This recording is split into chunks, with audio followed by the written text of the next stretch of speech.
How we doing, folks? Your host Moose here on the Pitt Panthers Football Network as we are wrapping up Season 3, the 2018 season in our Pitt Panthers Dynasty. We made it to the college football playoff as the number 4 seed. We won the ACC finally. We got that monkey off of our back. But we did have to go and take on number 1 seed Washington in the college football playoff. LSU was the 2 seed and took on number 3 Oklahoma. We're going to recap that in this particular episode. We're going to go over things around the nation. How did things shape out in the different conferences? You can take a look how your favorite team did. And we're just going to recap generally how the NCAA went this season. Of course, your Pitt Panthers, we took on Washington, who ended up winning the national championship. We fought them hard. We had a lead until late in the third quarter, and then the Huskies proved why they are one of, if not the top team in the nation. Jake Browning with a touchdown to tie the game. Dotson with the winning touchdown. We didn't play particularly well. Obviously, you can see we gave up 370 yards through the air to Browning. Pickett had a very tough day, only 66 yards passing. We also were missing Darren Hall. Quadri Olson more than picked up the slack, 152 yards. Kenny Pickett had a great game as well, rushing the ball at least and keeping Washington honest, but we didn't do enough. We had a great game, but we couldn't do enough. Oklahoma knocked off LSU in the battle of the unbeatens, the 2 versus 3 seed matchup. On the other side of things, it was a really good game. Kyler Murray was fantastic for Oklahoma, 323 passing yards in the contest. The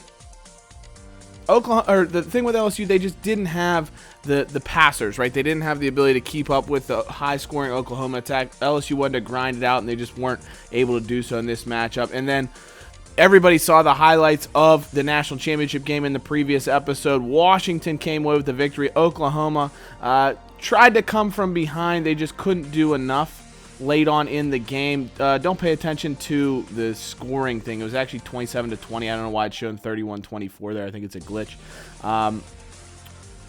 But the big play in the whole game was the interception return. I mean, that completely swung the entire trajectory of the game towards Washington. They were able to take the lead, and they never looked back. It wasn't a huge offensive affair. Browning was okay. Was definitely solid. Kyler Murray was very, very good for Oklahoma. He ran the ball well. He passed well. But that interception was the real killer. That was the only turnover in the whole game, and it was the difference for sure. And so Washington ends up being your national champion. Surprising, I know, but they've been very, very good. They were close last year. They went into, I think it was conference championship week, undefeated, I want to say. They ended up losing, and then losing their bowl game as well. So they had a couple late losses in the season. But Washington's been very good in this dynasty. And they've won the national title. They dethroned Clemson, who actually won the national title 2 straight years to start off this dynasty. So Washington prevents the back-to-back champions from going for the three-peat and comes away with the victory. The rest of the bowl games around the country, obviously, you can feel free to pause it if you're interested in your favorite team, because number 1, it'll let you see both what their bowl game was as well as you can see their record. Marshall dominated Texas State to finish out a pretty strong campaign for them. Washington goes 11-3, wins 31-21. Wisconsin blows out Toledo 45-10. Nice victory there. Georgia Tech wins to go to 7-6 in their first season without Paul Johnson, without the option. They do okay, not a bad year. Colorado 41-17 over Iowa State. Virginia Tech an easy win over Western Kentucky. SMU knocks off Boston College for a solid 9-4 season for them. Auburn kills Florida State 38-14 to finish 9-4. Florida State falls to 8-5 on the season. West Virginia 35-14 over Michigan. Tough year for Jim Harbaugh. I'm sure he may be on the hot seat heading into next season. Oregon 17-7 over BYU. Tough campaign for the Ducks, but a good way to finish it out. One of the more high-scoring bowl games, Stanford 45-36 over Kansas State. Oklahoma State with a nice win over Michigan State. And the bowl weeks were pretty fun. I'll tell you what, some of the scores were interesting. NC State put up 56. Great season for them. 10-3, 50 burger on Cal. Wasn't a great Cal team, but still a good season there. UAB, 10 wins as they beat Mississippi State in the Liberty Bowl. The big story, Middle Tennessee State, Lincoln Riley, their head coach, took them to a 12-1 record, got them into the Chick-fil-A Bowl. The Peach Bowl, which is a New Year's Six bowl, they were the representative we put in. They got smashed by Alabama, and Alabama was up, I think, 28-0 at one point. Ended up coasting to an easy victory there over Middle Tennessee State. So they've still got a little bit of ways to go, but Lincoln Riley leading them. I think he's the man to do it. Penn State 31-28 over Florida. Good campaign for the Nittany Lions as Trace McSorley and Saquon Barkley will be graduating. Tennessee really, really good. I think they finished 11-3, I want to say, 34-13 over Nebraska. Ohio State 28-17. Ohio State will feel hard done by in that, you know, they didn't make the college football playoff. They were the first team out, and they did have a good bowl showing against UCLA. Notre Dame lost to Clemson 37-24. Notre Dame was the 6th seed, so, you know, if the fact that they did not win their bowl game, you know, they didn't have much to play for at that point, but not a great showing. Clemson smacked them around. Good performance from Kelly Bryant. Texas beat Georgia 27-7, so really good campaign for the Longhorns this year. Of course, we know about the semifinal games, the Orange and the Cotton Bowl. Louisville 49-17 over USF in the Compass Bowl. Lamar Jackson, the Heisman winner, had an unbelievable performance. We'll show you that here in just a second. Arkansas State over Ohio to finish with a pretty strong season in their regard after they were essentially the New Year's Six representative the year before and got blown out by Texas, I believe it was. Washington, Andre Basellia and Benning Patoli with 2 fantastic performances there in the national championship game. Lamar Jackson, 14-17 for 250 yards, ran for 214 yards as well, and had 6 total touchdowns, I think 3 passing, 3 rushing. Just a ridiculous week for him. Steven Montez, 5 touchdown performance for Colorado in their bowl game. Some other big games, Rasheed Johnson, 4 touchdown performance.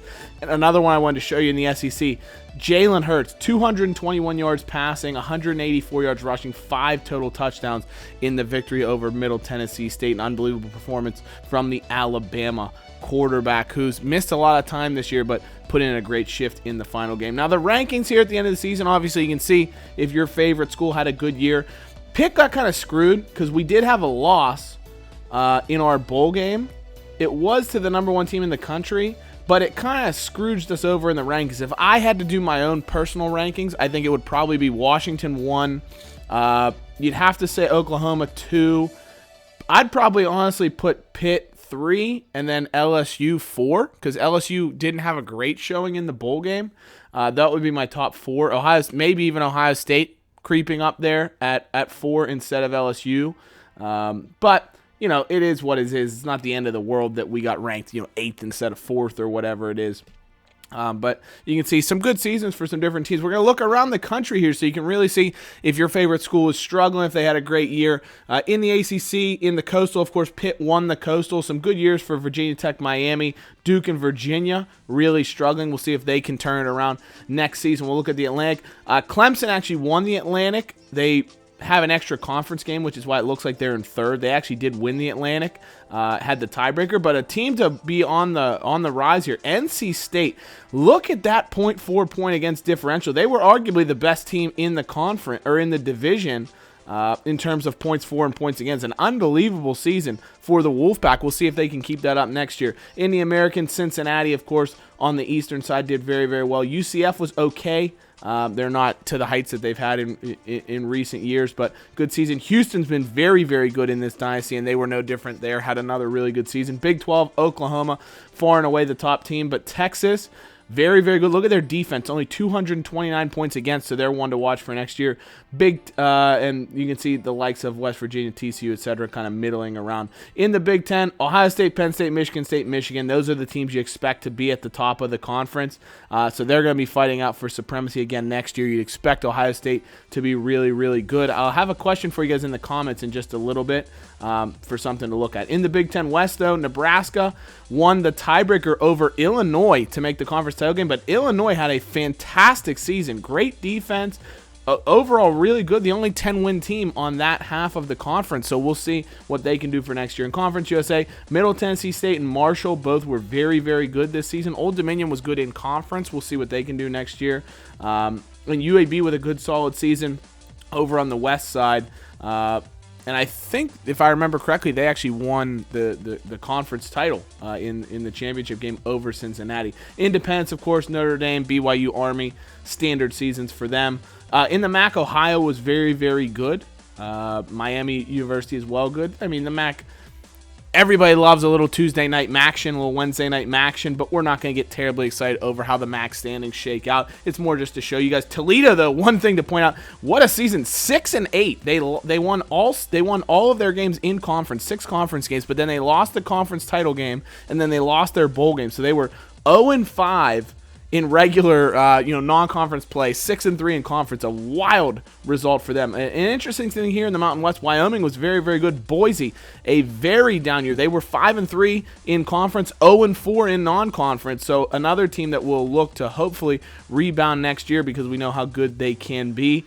But other than that, Mountain West, typical standard team. I'd like to see Hawaii have a couple good years. They'd be a fun team to schedule. Pac-12, of course, we know Washington was your national champion. A couple good season from Stanford, but not a lot of resistance in the Pac-12 North going against the Huskies. That's pretty clear to see. The South, of course, UCLA had a very good season with Josh Rosen at the helm. We'll see if they can keep that up going into next year.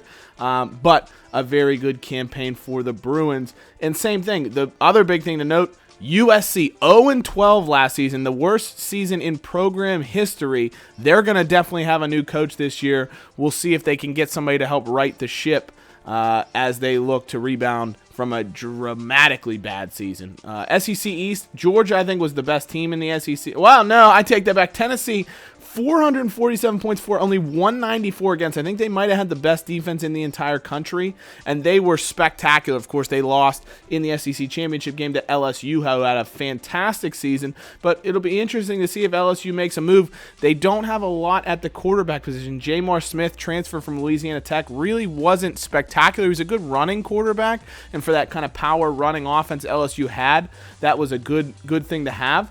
But the question is, with Darius Geis leaving, are they going to keep that power rushing attack? In the Sun Belt, of course, you saw a couple of good teams there. Texas State had a good year, as did Arkansas State. Now, here's the Heisman race. Of course, Lamar Jackson won the Heisman. Unbelievable season. He improved every year, 37 touchdowns to 9 picks, and he ran for a great number of yards as well, over 1,000 yards and 10 touchdowns. So, fantastic year for Lamar Jackson, well deserving of this year's Heisman. It says 2015, but of course, we got 2018 essentially rosters at this point because we're in year 3 of our dynasty that started in 2016. Joe Burrow, though, quarterback for Ohio State, his first year starting with JT Barrett leaving. Now, the question that I have for you guys is, Joe Burrow could transfer. Dwayne Haskins is still at Ohio State. He was the backup this season, actually, just a couple overall points behind Burrow. Does Joe Burrow take his talents down to Baton Rouge with Coach O? Coach Orgeron, go Tigers. And does he want to play at LSU next year? Leave a message in the comments. Would you like to see Joe Burrow versus Dwayne Haskins? Obviously, this dynasty started the year after, so there's no Justin Fields at Ohio State. There's no Justin Fields in this dynasty. We're getting some generated players, which is going to make it a lot more fun to see those guys. But as it stands right now, do we want to see Joe Burrow, Dwayne Haskins as a potential matchup in this dynasty? I think it would be fantastic to witness. And let me know in the comments what you guys think about that and about the moves there. We're just going to go through some NCAA stats. You can see TD leaders, interception leaders, who's had some good seasons. Quentin Dormady was interesting from Tennessee. For such a good season they had, he was high on the interceptions list in the country. Some guys with great seasons, though. Kaiser, Stockstill from Middle Tennessee State. Will be interesting to see how well they do in Lincoln Riley's offense without Stockstill. I don't know who their quarterback's going to be next year. We'll have to take a look at who's going to lead the Blue Raiders. It'd be interesting to see. There's a quarterback from Pitt. You may remember him, Ben DiNucci, of course, sat on our bench this season with intent to transfer once he lost the starting job to Kenny Pickett. So it'll be interesting to see. Maybe that's a location that's been floated around for Ben DiNucci. Another interesting one, Shea Patterson at Ole Miss still. He was the most sacked quarterback in the country. Does Shea Patterson make a move? Is Michigan in the hunt for a quarterback? Do we want to see if we want to make some of those moves to kind of replicate what we've seen? That's something to at least consider as we move on here. It's interesting to see some of the names that are still in college. You can see Kerryon Johnson was fantastic for Auburn this year. He's still at Auburn for his senior season. Saquon Barkley was there for his senior season. He actually won the Doak Walker Award. You'll remember I covered the awards 1 or 2 episodes ago. So if you want to see who won the different awards, go back and take a look at that. But some really good players. Bryce Love was actually hurt all season, the Stanford running back. So Scarlett took his place and led the country in rushing yards, but Kerryon Johnson was unbelievable for Auburn. I think he had one less game where he missed a game due to injury, and that's why he didn't have his great statistics there. But a really good season for Kerryon Johnson. Cool seeing some of those names and how well they've done in our dynasty. Leading receiver was Richie James. Brandon Ponkshank, the only two receivers to go over 100 catches for the season. Of course, they were both in high-volume passing offenses to lead the way. Middle Tennessee State, of course, Bowling Green as well. And some interesting names there. You see Quentin Pounds, 18.9 yards a catch, the Washington receiver, which led the country. Hayden Hurst, you can see the tight end that's with the Ravens now. Fantastic player there. Travion Samuel from Louisville had a very good season. Khalil Lewis was the leader in touchdowns, along with James of Middle Tennessee State. So interesting seeing some names here. A lot of Browns and Smiths, interestingly enough, if you take a look at that leaderboard there for the guys that had the best season. A.D. Miller, longest reception, actually occurred in the college football playoff semifinal for Oklahoma. Ponkshank, the only guy to average 100 yards per game on the season. Leader in drops was Maurice Ways of Michigan, so they need some help in the passing game. Could, the likes of a Shea Patterson or somebody be on the way? Blocking-wise, just the biggest thing I like to show, Mitch Hyatt from Clemson, 49 pancakes, did not allow a single sack. How he did not win the Outland Trophy as the best I think it's the Outland Trophy as the best offensive lineman is an absolute highway robbery. He should have definitely won it, in my opinion. Defensively, you can take a look at some of the names. There's not going to be as many names necessarily that we recognize here. Giles Harris, the Duke linebacker, fantastic player right there. Had 101 tackles on the season. We'll do a Pitt episode in the next episode is going to be a Pitt season recap episode where we look at our team. We kind of do a recap of the season. We'll look at our record, who we played against, and then we're going to go through our team stats and talk about, what we want to look on improving for next year and who did well for us. Of course, Sean Wolfgang, fantastic season, 16 sacks. It actually shows in game as a Pitt record. The real Pitt record, I think, is like 23 or 24 sacks. I forget who has it off the top of my head. Somebody from the 90s, I think. But he has a fantastic season regardless for us. Really, really just great job for Wolfgang. As a true sophomore, he's come in and had a fantastic impact for us. So we'll see if he can keep that up going into next season. We've always seemed to have one guy that really just tears it up with rushing the passer. So we'll see if he can continue that going into next season. Dane Jackson, great year for him. 2 defensive touchdowns that he was able to rack up for us. So, of course, he'll be going into his senior campaign next year, probably be a team captain, so we'll be looking to him to have a great year. Jay Bump, our sophomore kicker, of course, very, very good. He finished second for the Groza Award as the best kicker in the country, so really good season for him. Manuel Weaver actually had the most field goal attempts. You can see there we look. Marcus Taylor for Florida Atlantic. Tough season for him. He kicked 28 times, but he was under 50%, which is just ridiculous that they bothered attempting that many field goals if he was that inaccurate. Longest field goals you can see. Justin Yoon had a really good year from Notre Dame. Missed a good amount, but he had, I believe, the most kicks from 50 yards. He made 3 and missed out of 9. So, what are you going to do? They were making you kick a bunch of 50 yards. Didn't show a ton of accuracy, though, so that maybe hurt him if he tries to go to the next level. But, kicking stats, they're not the most exciting. We'll kind of run through these here and just take a look. But you can see, who shanked a bunch of extra points. Quentin Ward for Tennessee, the freshman kicker, missed 5 extra points. So Tennessee, a lot of turnovers and a lot of missed extra points in spite of the great season that they had. You can see Justin Yoon had 9 attempts from 50 or more yards. Nobody else had more than 4, so they really trust him with that. Jay Bump led the country in kickoffs, so that was fun, or in touchbacks. So that's fun there. He also had a lot of kickoffs because we did have a solid offense this season. Net yards per punt, Austin Kent, who won the Ray Guy Award, I believe, as the best punter in the country. I wonder if they just do it on best punter average, because his net, was pretty good. I think we'll see it down here at like 35.8 or 9 or something like that.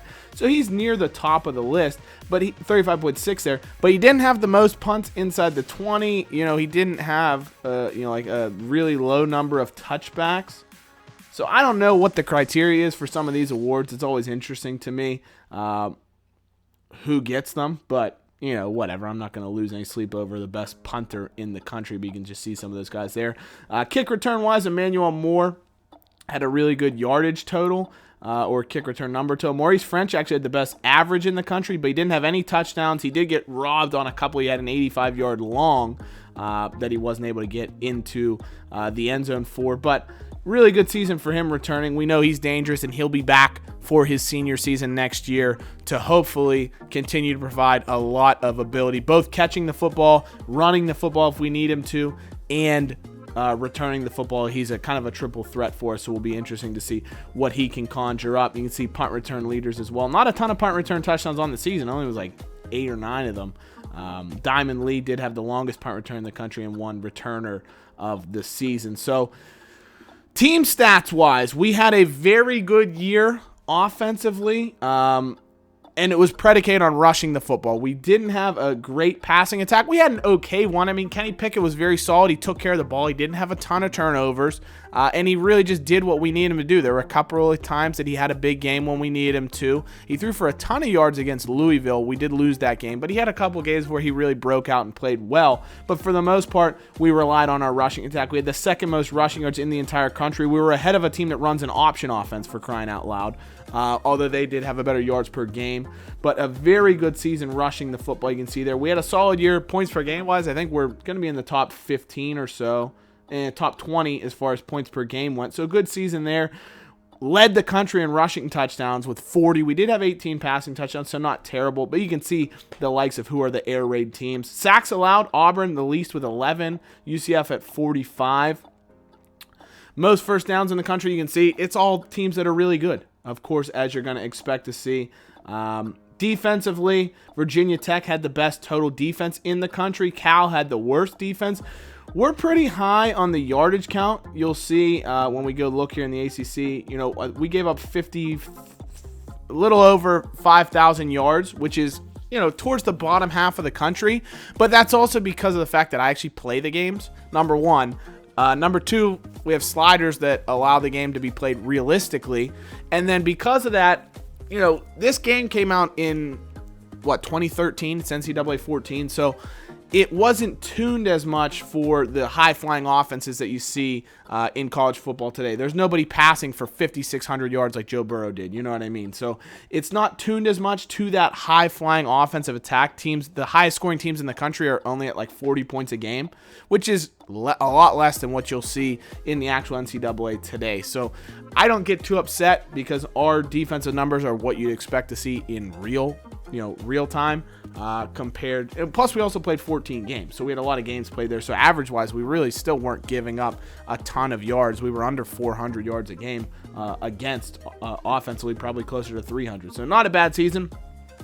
We were okay on third downs, not great. Middle of the pack, 47% there. You can see basically right in the middle of the pack. We were unbelievable, though, on third downs. And here's the two things you're going to see. We were incredible on third down. 86% success rate. So for any team that had 10 or more attempts, we were number one in the country. So we were really good on fourth down. We were also the best team in the country on 2-point conversions, 4 for 4 on those, 100% success rate. So when things came down to it, when you got down to brass tacks, we were very good at converting. The other thing you'll see, red zone attempts here. We were very good at scoring a touchdown in the red zone. You can see we were 92% in the red zone.